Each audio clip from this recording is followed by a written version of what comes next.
I'm Emily, 34, sitting quietly at the back of my sister's wedding. I thought maybe, just maybe today would be different, but I was still treated like I didn't belong. They told me not to sit with the family, not even close. By the end of the night, no one was laughing anymore. They were already gathered when I walked into the living room. The clinking of coffee cups and the low hum of overlapping conversations wrapped around the air like static. No one paused when I stepped in. Aunt Linda's hand was mid-gesture. Mom leaned forward in her chair, nodding along to something my older brother Ryan was saying. It felt like I had walked into a play halfway through a scene where my character didn't belong. The family meeting was supposed to be about updates. That was the word in Mom's text, short, polite, without a hint of warmth. No one had actually told me the details. I'd only learned the time and place because Grandma slipped it into conversation over the phone the week before. And even then she hesitated as if she might get in trouble for telling me. "Emily, you made it," Mom said without looking up fully, her voice hovering somewhere between acknowledgement and obligation. The chair nearest to her was occupied by Ryan's girlfriend. I stood there for a beat too long before pulling out a folding chair from the corner. The metal scraped against the hardwood, and for a split second, heads turned my way. Then just as quickly they turned back.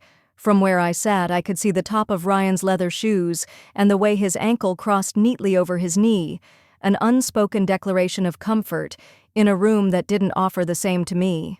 He was talking about some investment he'd made, tossing numbers into the air like they were casually plucked from his bank account. People laughed in the right places. No one asked me a thing. I kept my hands folded in my lap, my fingers tracing the seam of my jeans. It was a habit I'd picked up over the years, finding something small, steady to anchor myself when the room tilted just slightly away from me. Mom passed around a plate of homemade scones, starting from Ryan's side of the room. By the time it reached me, the plate was nearly empty. I took one without a word. At some point, Dad came in from the kitchen holding a mug of coffee. His eyes skipped over me as he leaned down to whisper something to Mom. They shared a quiet chuckle, the kind you only notice because you're not a part of it. Across from me, Aunt Linda shifted in her seat, her gaze briefly brushing mine before sliding away like she'd touched something too hot. The conversation moved on to vacation plans. "We're thinking Hawaii this year," Ryan said. "Maui, maybe. The villa's right on the beach." A murmur of approval swept the room. Someone mentioned the price and Ryan shrugged. "Worth it for the experience." Then, with a half-smile that didn't quite reach his eyes, he added, "Of course not everyone here could swing that." "Right 'em." A few people laughed softly, polite, quick, but they were still laughs. I bit into my scone, the crumbs sticking to the corner of my mouth. I chewed slowly, swallowing the dryness without reaching for the water. No one filled the pause after his remark. They just drifted back into conversation as if it had been a harmless joke. My ears burned, but my face stayed still. I caught a reflection of myself in the glass cabinet across the room, small in the chair, hair tucked behind my ears, eyes lowered just enough to look like I wasn't paying attention. That was always safer. The smell of coffee and cinnamon hung heavy, but underneath it I could feel the other thing, the weight of being there, and still somehow not being there. Grandma's voice cut through for a moment. "Emily, how's your work these days?" The room seemed to pause just slightly, as if waiting to see what I'd say. I gave her the briefest version possible. "It's steady. Keeps me busy." A couple of nods, then the attention slid away again. I let my eyes wander to the window behind Ryan, where the winter light pressed against the glass, but couldn't get in. Out there, the world felt wide and open. In here, the air had edges. Somewhere deep inside, that familiar knot pulled tighter, not the kind that urges you to speak, but the kind that teaches you to wait. I'd learned long ago that moments like this weren't the time to prove anything. They were the time to listen, to remember, and to let the silence do its work later. And so I sat quiet, the voices around me rising and falling like a tide I wasn't meant to ride. Then Dad said something about the real reason for the meeting, and the room leaned in, everyone eager. My hand stilled in my lap. I had a feeling the next part wasn't going to be any different for me. Dad cleared his throat the way he always did when he wanted the room's full attention. He stood near the fireplace, His shoulders squared, his coffee cup resting casually in his hand. So he began, as you all know, we've been reviewing the family finances and how we're going to allocate resources moving forward. His tone was calm, almost cheerful, like he was about to announce a new tradition or a surprise gift. Ryan leaned back, that smug half-smile still hovering on his face. "This is about the cabin, isn't it?" Mom nodded, glancing at Ryan with approval. "Yes. The cabin needs repairs, and we thought it would be fair to divide responsibilities." I sipped my water, waiting for my name to come up. Dad continued, "We're going to keep it in the family, of course, but we want to ensure the people who use it most are the ones investing in it." Aunt Linda chimed in. "Makes sense. You've got to have skin in the game." Ryan chuckled. "Well, I'm already in. I've been using it every summer. I can handle my share." He turned slightly toward me, his voice still loud enough for everyone. "Emily, I'm guessing you probably can't, right? I mean, with your apartment and all." The words landed in the middle of the room like a glass dropped on tile. I didn't flinch. I just placed my glass down on the coaster. The sound muted. "I haven't been to the cabin in years," I said evenly.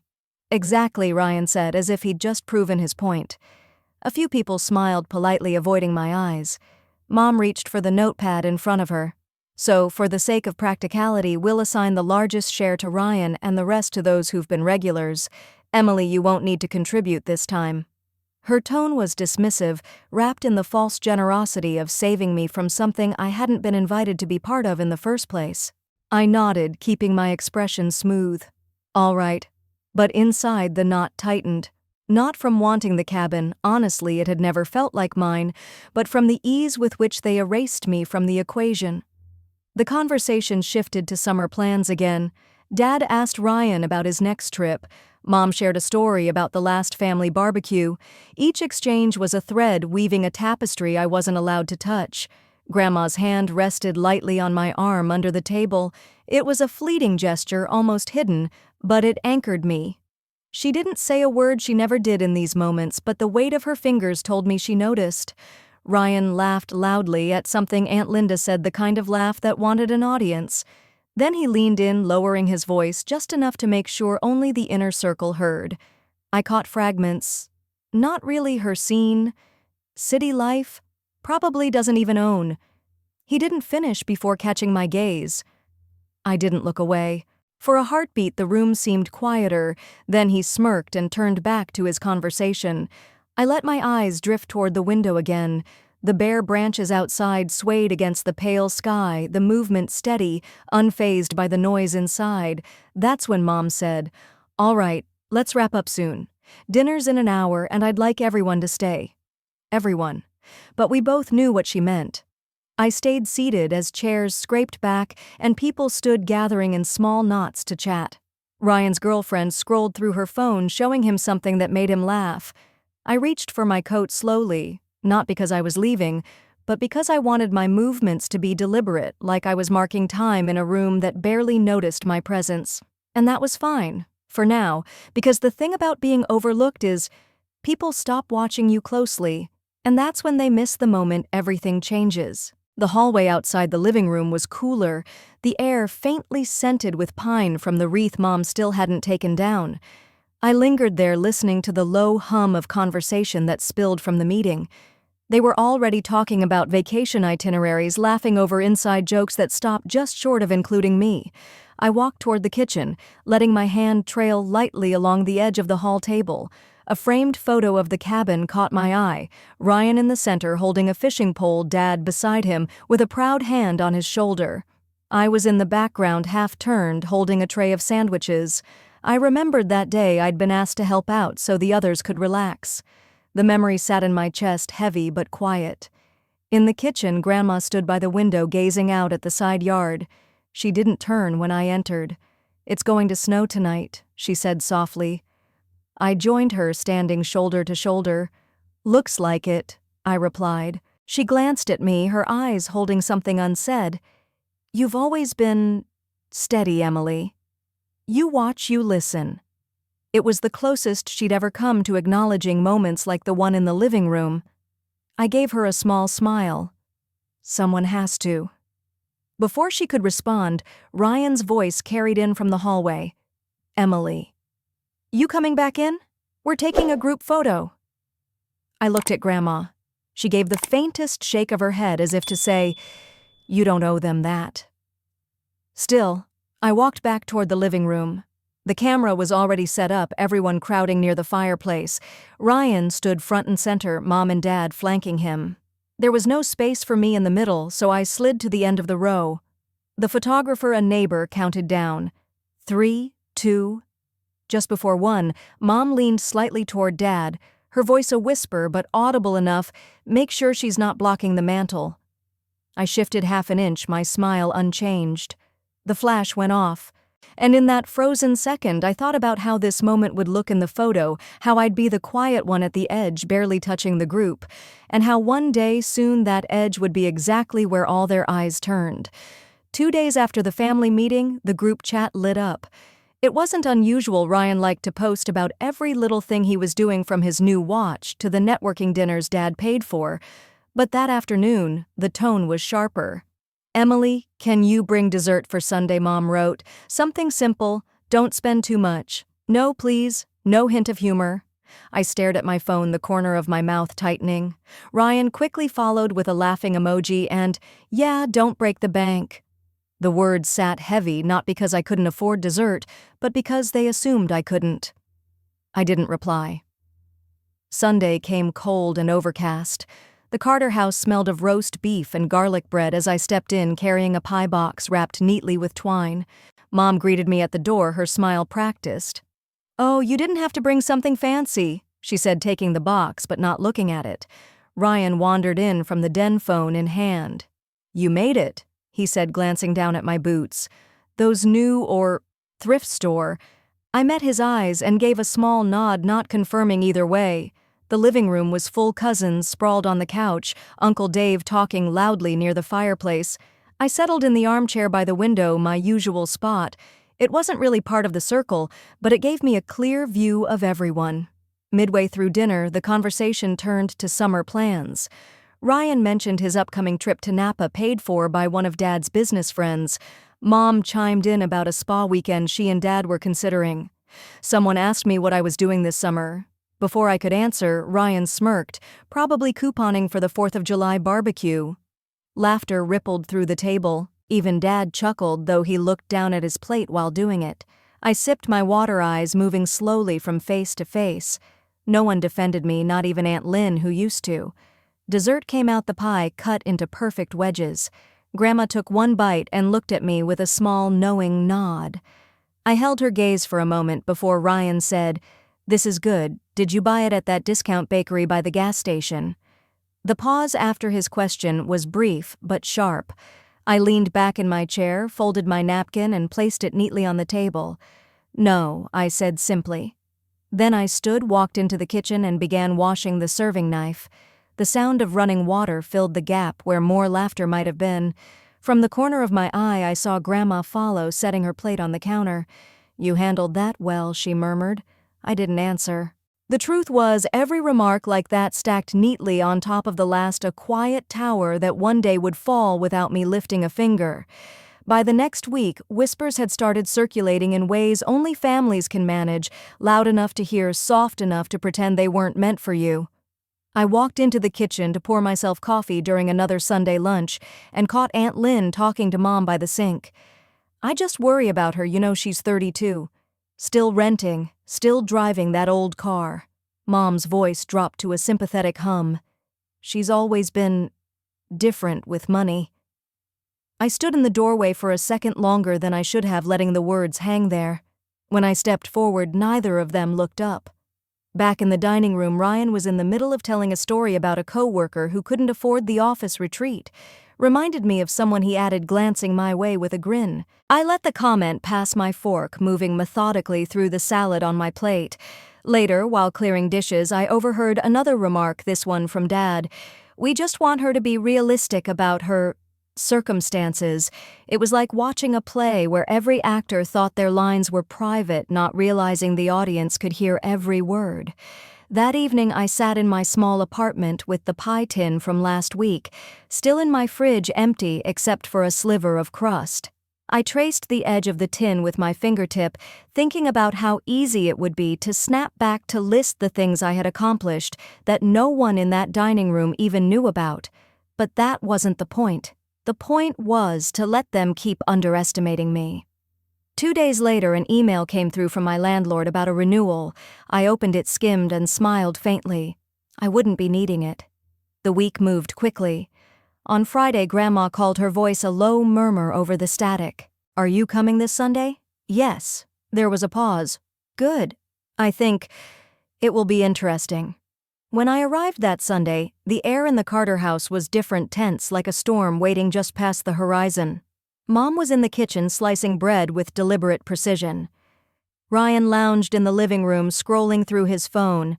Dad was nowhere in sight. Dinner passed with the usual rhythm jokes, small digs, the careful balancing act of pretending we were just a normal family. It wasn't until dessert that things shifted. Ryan leaned back in his chair, eyeing me over the rim of his glass. "So, Emily, big plans for the rest of the year, or still keeping it low-key?" A small laugh moved through the table. Even Grandma smiled, but hers was different, tight, expectant. I set my fork down and reached for my water. "Oh, I've got plans," I said, my voice even. Ryan smirked. "Like what? Groupon getaways?" The laughter grew. I didn't look at him. Instead, I let my gaze drift to the window behind him, where the late afternoon light was beginning to fade. "Something like that," I murmured. And I let the subject drop, the silence that followed settling heavier than any comeback could have. The rest of that evening played out like a slow dance I'd rehearsed in my head, steps I knew by heart, expressions I could predict before they landed. Grandma asked about my week in the same tone she'd ask the weather, polite, detached. Mom kept offering more dessert as if sugar could coat the edges of her words from earlier. Ryan leaned back, arms folded, wearing that satisfied smirk that made me think he believed the spotlight was permanently his. When I stood to help clear the table, Dad finally emerged from wherever he'd been. "You're heading out already?" he asked, like my absence would throw off the family's balance.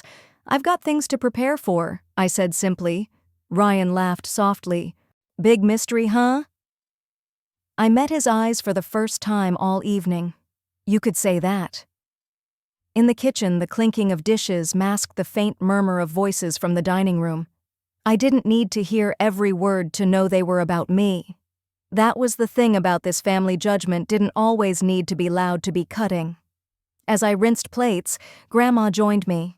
She didn't pick up a dish, didn't touch the sponge, just stood there looking out the small window above the sink. "They're going to find out soon enough," she said quietly. I glanced over. Find out what? She only smiled, the kind that hides more than it reveals, and stepped away without another word. By the time I left, the air outside felt heavier, cooler, as if the night itself was pressing in. I walked to my car, yes, the same old car Ryan loved to joke about, and sat for a moment before turning the key. There's a particular kind of power in knowing something no one else does. It's not in the telling, it's in the waiting. That week I kept my routine, but under the surface things were moving. Contracts signed, dates confirmed, arrangements finalized. Every glance at my calendar was another quiet reminder they'd written my story too soon, and they'd gotten the ending wrong. When Sunday rolled around again, the family group text pinged with the usual chatter about what dishes people were bringing. I replied with one word: attending. No emojis, no extra explanation. It was enough to make Ryan send me a private message, surprise appearance. I didn't respond. Let him think what he wanted.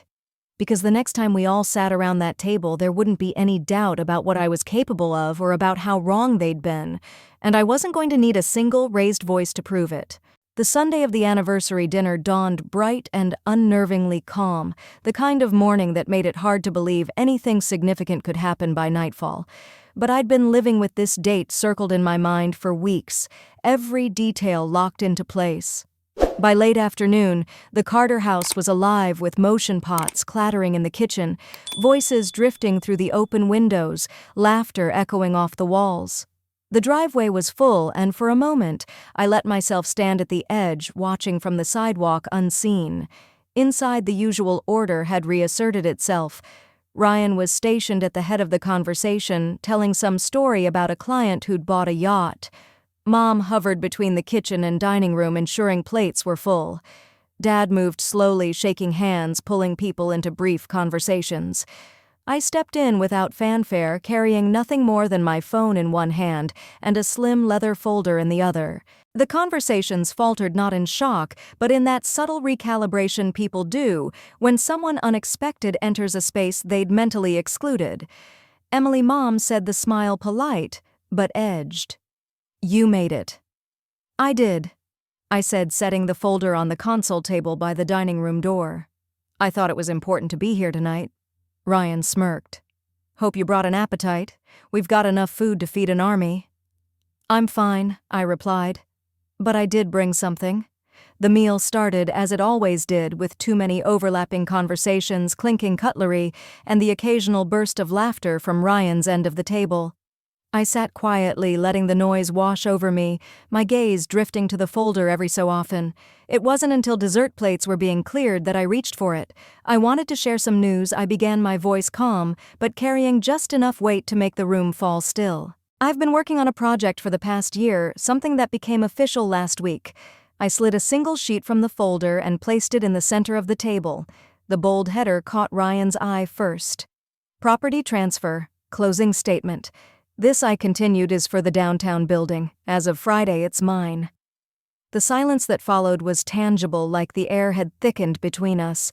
Mom blinked rapidly. "The building, the one Grandpa used to own," I said. "The one everyone assumed went to Ryan after the trust dissolved. It didn't. He never sold it. He kept it in a holding company. When it came up for sale, I was the buyer." Ryan's jaw tightened. "You bought it." How I smiled, not in triumph, but in the quiet certainty that comes from having all the receipts. I worked for it, I saved, I made connections, and when the opportunity came, I didn't need to ask for anyone's permission. No one spoke. Even the clink of silverware had stopped. From the far end, Grandma leaned forward. "Well," she said, her voice soft but clear, "seems Emily's been building her own table." The words landed heavier than anything I could have planned. Ryan looked down, his fingers drumming lightly on the table before falling still. Mom stared at the document as if willing the letters to rearrange themselves. I gathered the paper back into the folder and stood. "I should be going. I just wanted you all to know." No one tried to stop me. No one filled the space with excuses. As I reached the doorway, I glanced back, not to gloat, but to see them as they were in that moment, suspended, recalculating and maybe finally understanding. The evening air outside was cooler than I expected, carrying the faint scent of jasmine from the neighbor's yard. I didn't rush to my car. Instead, I stood for a moment in the driveway, the low hum of conversation still audible through the Carter house windows. It was softer now, like someone had turned the volume down on a show they weren't sure they wanted to keep watching. I could have driven off right then, but I lingered, catching sight of my reflection in the dark glass of the car door. I didn't look triumphant. I looked steady. That more than anything felt like the real victory. From the corner of my eye, I saw the front door open. Grandma stepped out slowly, her sweater pulled tight around her shoulders. She didn't call my name. She just walked over, her shoes crunching softly on the gravel. "You didn't tell me," she said, her voice low. "I wanted you to find out with everyone else," I replied. She gave a small nod, the kind you give when you understand more than words can cover. They needed to hear it together, to see it. We stood side by side for a while, neither of us needing to fill the silence. It wasn't awkward, it was grounding, like the quiet after a storm. "You know," she added finally, "your grandfather always said you paid attention more than anyone realized. I think tonight proved him right." I felt my throat tighten, but I kept my gaze on the street. I just didn't want to be invisible anymore. "You never were," she said. "They just didn't look in the right place." When she turned back toward the house, I stayed where I was, letting her words settle in the way warm tea seeps into cold hands.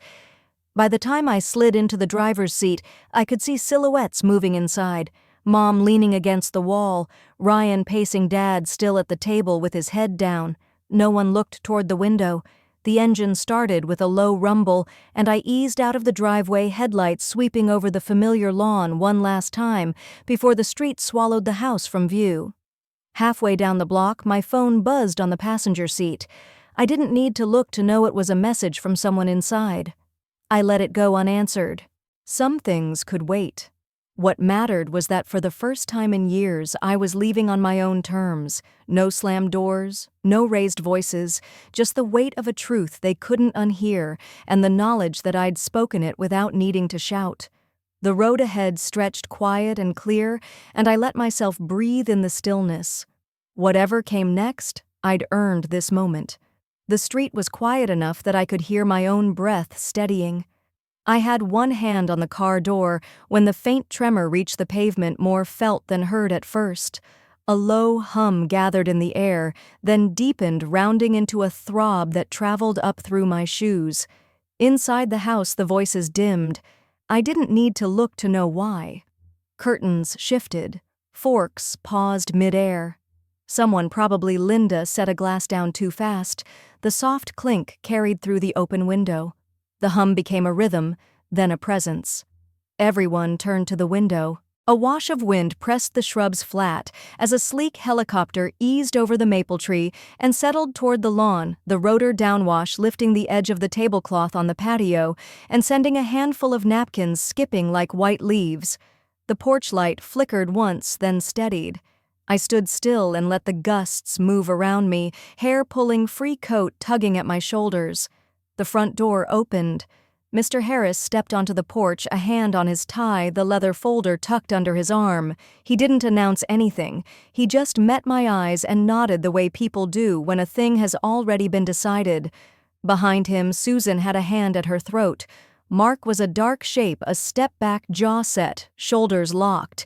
Linda leaned past them, the curtain caught in her fingers, knuckles pale. No one spoke. The sound from the rotors filled every gap that words used to rush into.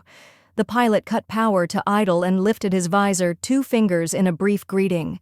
I walked to the gate, unlatched it, and crossed the lawn that had held so many barbecues where I carried plates and stayed out of the center of photos. The grass pressed flat under my heels and sprang back again.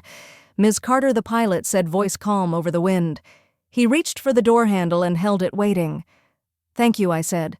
My voice didn't need to be loud. It just had to be steady. From the porch, Mr. Harris moved closer, stopping just short of the steps. He didn't address the group behind him. He didn't need to. "I'll see you Monday to finalize the tenant agreements," he called over the wind, simple, factual, the kind of sentence that leaves no room for interpretation. Mark's head turned a fraction at that. Susan's hand dropped to the rail, fingers closing around the paint-chipped wood as if it might tell her what to do next. No one laughed. No one offered a last comment dressed up as a joke. The wind did the talking. I placed one hand on the frame, one foot on the skid, and glanced back, not for permission, not for approval, just to see the moment as it was. Linda's mouth was parted, the curtain still pinched between 2 fingers. Mark's stare had lost its edge. Susan blinked hard as if clearing a lens. "My ride's here," I said almost to myself. I stepped in. The door sealed with a clean click. The world outside compressed into a bright rectangle, porch faces, window glass, the maple's dark silhouette, and then the pilot eased the collective, and the ground fell away in a slow, certain slide. The house shrank by degrees, the lawn became a shape, and the people who had written so many chapters without me became small figures joined by a single, shared stillness. We rose above the roofline. The town spread out in grids of porch lights and driveways, street lamps laying long gold threads across the pavement. In the cabin of the helicopter, the vibration settled into something almost like a heartbeat. I sat back, set my hands in my lap, and let my shoulders loosen. Below the window of the dining room caught the last of the evening and flashed once like a signal. I didn't wave. I didn't point. I didn't need to mark the moment for anyone but myself. Somewhere ahead, the building's roof beacon blinked a patient red, a small pulse in the dark. Monday would come with paperwork and keys and signatures that carried weight. Tonight needed less. The pilot leveled us and glanced over. "All good. All good," I said. He faced forward again, and the town slipped by beneath us, blocks I knew by foot, now softened by distance. I watched until the Carter house folded into the patchwork and vanished. I didn't think about speeches I could have made or lines I might have delivered better. The room had already heard everything it needed to hear. This was the part where silence did the rest. We climbed a little higher, cleared the last row of trees, and the horizon opened. I let the quiet fill the space words would only crowd. And then I looked ahead. Weeks later, I passed the house again on my way into town. The maple leaves had started to turn their edges lit with gold. Through the front window, I caught a glimpse of the dining room, same table, same chairs, but the air around it felt different, as if the walls themselves remembered. I didn't slow down. The road bent and the house disappeared behind the curve. Some moments don't need to be revisited. They live quietly in the shift of how someone looks at you the next time, or in the silence that follows your name. And sometimes the loudest thing you can leave behind is the space they fill with their own thoughts.